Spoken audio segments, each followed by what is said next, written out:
امام رازي رحمت الله علیه په دې ځای باندې ډېر عجیبه یو نقطه ذکر کړې. نقطه دا ذکر کړې ده کله چې ستا تعلقدار ستا سره منافقت وکړي، تا سره دوکه وکړي، ستا د دوکه کولو کوشش کوي، ستا د راغورځولو کوشش کوي، کله چې ستا تعلقدار آسان الفاظ کله چې ستا تعلقدار منافق شي وایي دا سړی چېرته خپل مجلس ته مه پرېږده او دې سړي سره چېرته تعلق مه ساته بیا دې سړي سره تعلق چېرته مه ساته. صحیح ده. وایي دا خبر ځان سره یاد ساتئ. کم انسان چې تاسو د خپل مجلس نه لر کو دی چې دوباره راځي وایي دی وراني له راځي بیا به دی نه پرېږدی ځان ته. کوم انسان چې ستا مجلس پرېښودو په داسې حالت کې دا کم حالات چې موږ بیان کړه د دې مطابق یادو دی بیا دوباره خپل مجلس ته نه پرېږدي. دا د بېوقوفه سړي علامتونه دي.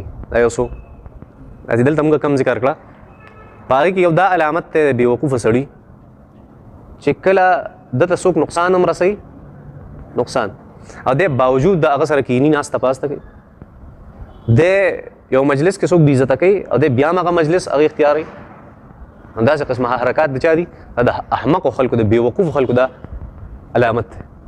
هوښیار سړی هغه وي چې هغه څه کوي چې هغه کله یو ځای کې تعلق جوړ شي او هغه تعلق کې دوکه فریب بېعزتي یعنې څومره چې د انسانیت خلاف کارونه دي او شریعت خلاف کارونه دي او د هغې نسبت او اضافت ده طرف ته کېږي او په هغې کې چېرته نقصان راغی فوراً به دی هغه ځای پرېږدي هغه تعلق به پرېږدي.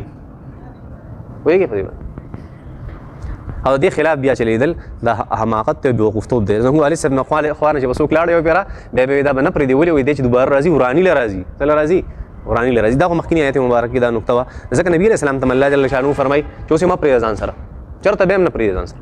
ځکه دا انتها ته رسېدلي دي اوس غلط قوم دی نقصان دی د دین بیا تا ته ښه صحیح ده. بیا خو الله جل شانه فرمایي دې کې ذهن کې هم دا سوال را نه شي یاره چې نبي علیه الصلاة والسلام خو 9 کاله صبر کړی موږ به ورته 9 کاله صبر وکړو. دا سوچ را نه شي ذهن ته. ولې په ما او په نبي علیه الصلاة والسلام کې یو فرق دی.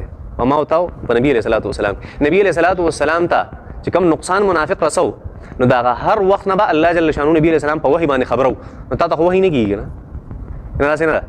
نو ځکه مې دا خبره وکړه چې څنګه په تعلق کې دا شی راشي تعلق په فوراً پرېږدي. یا دوکې او مکر او فریب او دغهبازي سره انسانان شروع دې ته به خیال کې ښه او دا رواج دی زموږ په معاشره کې.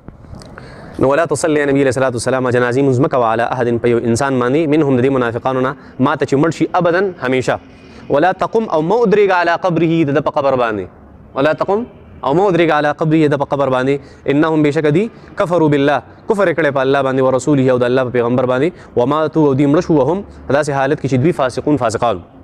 مخکینی آیت مبارکه کې یو ضروري خبره چې نبی کریم صلی الله علیه وسلم ته الله جل شانه فرمایي د دې نه پس د 9 هجرې نه پس د دې تبوک د غزا نه پس